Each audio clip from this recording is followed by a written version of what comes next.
vamos a hablar del origen de esos incendios que oímos a diario, casi en las noticias y que nos preocupan demasiado. ¿Qué es lo que pasa? El deterioro de todas las conexiones, los años, esto envejece y hace que efectivamente pueda darse un cortocircuito y esto provoque un incendio. Además de las velas encendidas y un montón de motivos. Pero bueno, hoy tenemos al experto en estas materias. ¿Cómo le va? El ingeniero Alexander Solís, que nos va a orientar de cómo prevenir estos riesgos. Don Alex, muy buenos días. ¿Qué tal? Buenos días. ¿Cómo está? Bien, bien, gracias a Dios. Empecemos para todos ubicarnos en casa. ¿Cuándo una instalación eléctrica se convierte en algo peligroso, en un detonante?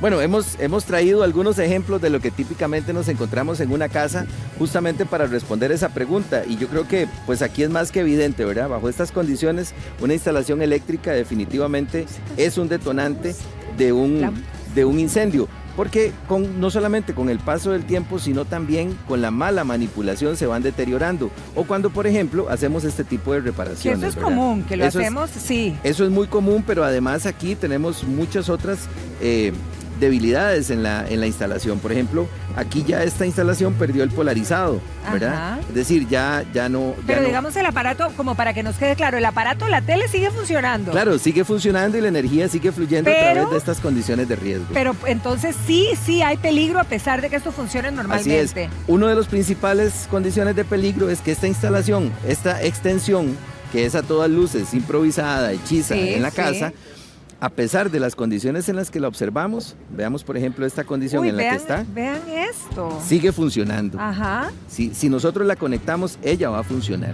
Ok. O por ejemplo, podemos tener también este caso. Bueno, las famosas extensiones que tenemos de cuando uno plancha, que no le llega, ¿verdad? Ajá. Este es el caso típico del deterioro que ha estado sufriendo a través del tiempo por un uso inadecuado. Está como mayugadito. Además de eso, ya el aislante, Ajá. lo ve, ya está deteriorado por el calor. ¿Qué es el caso típico de esto? El dormitorio. Conectado al tomacorriente, sí, para lámparas, digamos que es una pared, sí, colgado, y la cama que está pegando aquí. Ay, tiene razón. ¿Verdad? Sí, Usualmente esta sería la pared y la cama sí, pega ahí. Sí, o la mesa de noche y O la la pone mesa de uno noche. pegada, sí, porque salen unos que son muy gordos. Así es. En esos casos, pues lo lógico es poder usar una instalación de este tipo. Más fuertes, Que diríamos. está protegido, pero además de eso tiene una certificación de un laboratorio, Ajá. ¿verdad? Que la aprobó y que garantiza que esta extensión va a dar un buen resultado siempre y cuando se use bajo estas condiciones. Y por ejemplo, aquí está la carga en la que ella va a funcionar. En la que ella puede soportar y funcionar bien. Exactamente. Cada aparato tiene un consumo y entonces lo que tenemos que garantizar es que no la sobrecarguemos para que no Alex, recaliente. ¿cada cuánto hay que hacer verdaderamente una revisión para que estemos tranquilos de que nuestra instalación? Yo creo que nunca la hacemos, creo que no nos lo preguntamos hasta que algo pasa, para ser honestos. Pero ¿cuál sería la recomendación? Bueno, en principio tenemos que identificar si estamos en una instalación construida hace muchos años, ¿verdad? Instalaciones de más de 20, exacto, más de 20 años ya tienen que tener una revisión exhaustiva de la instalación eléctrica y posiblemente enfrentar algunos cambios. Puede ser que haya todavía casas que tienen la instalación eléctrica sin entubar. Cierto.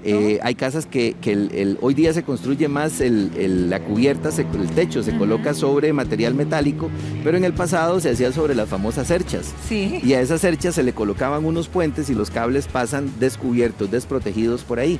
¿Qué es lo que ocurre? Que cuando un cable sobrecalienta, como por ejemplo en estos casos, extensiones de mala calidad, ¿verdad? O cables de mala calidad, sobrecalientan y vean el efecto que tiene un cable al sobrecalentar, ¿verdad? ¡Wow! Este es un cable sin daño. Ajá. Y este es un cable que fue expuesto a un sobrecalentamiento o un cortocircuito. ¿Qué es lo que ocurre? O sea, chamusqueado totalmente, se Así quema es. literal. ¿Qué es lo que ocurre? Que se va deformando. Por ejemplo, tenemos, vamos a ver, ya se me perdió el cablecito. ¿Cuál? Bueno, ¿Cuál de los? Este.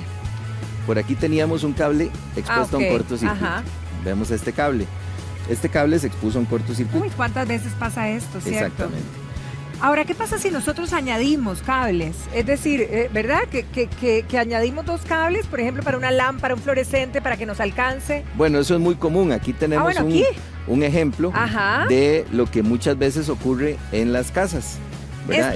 Esto es lo típico. Pero súper común. Aquí tenemos 2 cosas. Uno, en primer lugar, que se añadió un cable. Sí. Y además son de diferente calibre, de diferente grosor. Y eso hace que sea más peligroso. Así es, pero además un empalme improvisado. Esto va generando saltos de corriente y temperatura que puede calentar el aislante del cable y esto es lo que muchas veces genera el incendio. Pero también hay derivaciones, a veces uno entra a las casas y ve que de esta conexión primaria alguien sacó otra, con un cable de diferente grosor.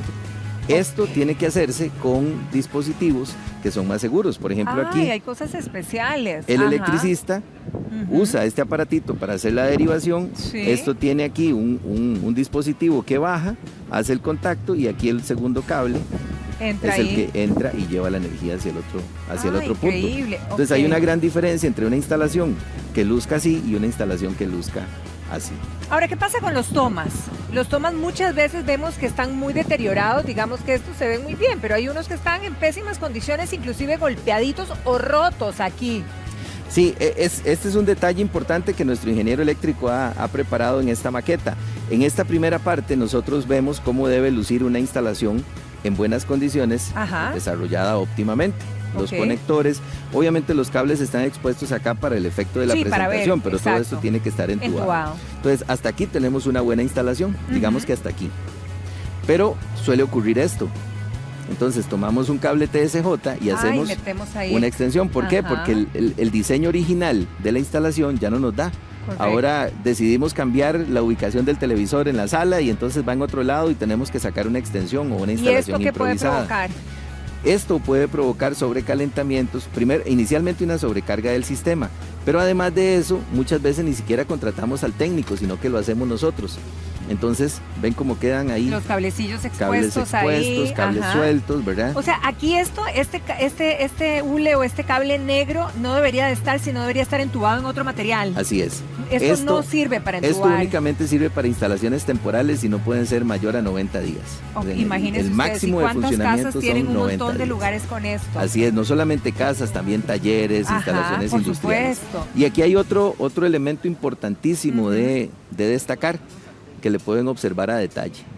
Necesitamos sujetar el cable y muchísimas veces encontramos esto. ¿Y eso qué pasa? Esto lo que está haciendo es aprisionando el cable, creando, por supuesto, mayor resistencia al flujo eléctrico al pasar por acá y eventualmente este cable, por el calentamiento, se deteriora y entonces los conductores metálicos tienen contacto con este otro metal y se produce un cortocircuito similar a esto. O sea, nos estamos equivocando por poner un cable, digamos, ordenado y pegadito a una esquina. Para todo eso existen dispositivos que se pueden utilizar en estos casos. Para eso todas las instalaciones tienen que estar diseñadas por un profesional. Ahora, ¿qué pasa cuando, por ejemplo, conectamos algo y sobrecargamos una extensión? Porque a veces tenemos una extensión y la repletamos de diferentes aparatos, ¿verdad? Bueno, vamos a pedirle ayuda a nuestro ingeniero eléctrico acá para que haga ese proceso. Cuando sobrecalentamos vamos a conectar varios aparatos, entonces es donde queremos ver exponemos el riesgo. ¿Cómo se da esa sobrecarga? Cuando tenemos aquí... Alex, ¿nos puedes ir explicando? Perdón, porque creo que no tenemos micrófono no por tiene aquí. No tiene micrófono, Jenner. Entonces, aquí tenemos una mala instalación, ¿verdad? Ya aquí de por sí va a empezar a fallar y este es el cuadro típico. Como necesitábamos más tomacorrientes, entonces sacamos esta extensión de un sitio donde no tenía que estar, le conectamos una regleta para conectar cualquier otro aparato que tenemos acá, pero aún así necesitábamos ir más allá. Supongamos, aquí es una maqueta, ¿verdad? Por supuesto, pero supongamos que en la casa necesitábamos ir 3-4 metros más allá en la cocina o la pasamos a la habitación que construimos recientemente y entonces llegamos hasta aquí. Pero resulta que todavía nos faltó un poquito, entonces le pegamos otro tomacorriente para acá, una extensión y colocamos el tomacorriente para cargarle con equipos. A la hora de hacer esto, pues por supuesto estamos perdiendo la capacidad de conducción. Entonces vamos a conectar varios equipos. Porque hay que secarse el pelo, hay que chinearse y uno dice conecto todo de un solo. Ok, Aquí vamos a ver cuánto se está consumiendo y vamos a activar. Sí, ¿okay? Dale. Ahí va la energía, vamos a poner a funcionar los aparatos. Sí. Aquí estamos con un consumo bajo de 7 amperios y necesitamos cargarle más. Vamos a colocar la plancha entonces porque alguien comenzó a planchar en ese momento. Y aquí podemos observar cómo el consumo va aumentando, ¿verdad? Más aparatos están conectados y eso induce posiblemente aquí estamos ya con un consumo mayor, 21 superando amperios. los 20. O sea, estamos a punto de un cortocircuito. Pueden pasar dos cosas, o que nos falle aquí, veamos como ya empezó a salir humo ahí. Vean ustedes, ¿eso va a explotar o no? Esto es, Estamos en 30 y tenía capacidad de 20. aquí debería o fallar el... Hoy no nos vamos a accidentar aquí. Lo vamos no. a apagar. Lo vimos, Sí. ¿verdad? Por una cuestión de seguridad lo vamos a apagar porque Terminamos los tres acochados. el escenario está preparado justo para que pueda terminar en un incendio. Imagínense Entonces, ustedes. el protector todavía no va a funcionar porque lo hemos diseñado para eso. Ok. Si la instalación está bien diseñada y bien balanceada las cargas, este dispositivo se tiene que disparar, cortar la corriente. Ustedes pudieron observar acá que comenzó a salir humo. Correcto. Si dejamos que los minutos pasen, eso termina en un incendio. Claro. Entonces lo correcto inmediatamente es que Bajar el él break. se hubiera disparado en automático. Ajá. Y si eso no ocurriera porque tenemos algún error en la instalación, pues nosotros debemos ir inmediatamente al bajarlo. breaker y bajarlo. Por seguridad. No tocar ahí, no desconectar ahí. No, Dios guarde, yo porque ahí ahí no sí me vamos loca. vamos a provocar una situación mayor de peligro. Excelente, don Alex, muchísimas gracias por todas estas recomendaciones y seguridad, señores, porque no queremos un incendio, no queremos que pase nada ni con nuestros bienes y por supuesto ni con nuestra gente amada. Muchísimas gracias. A la Que pasen orden. un feliz fin de semana. Gracias. Pero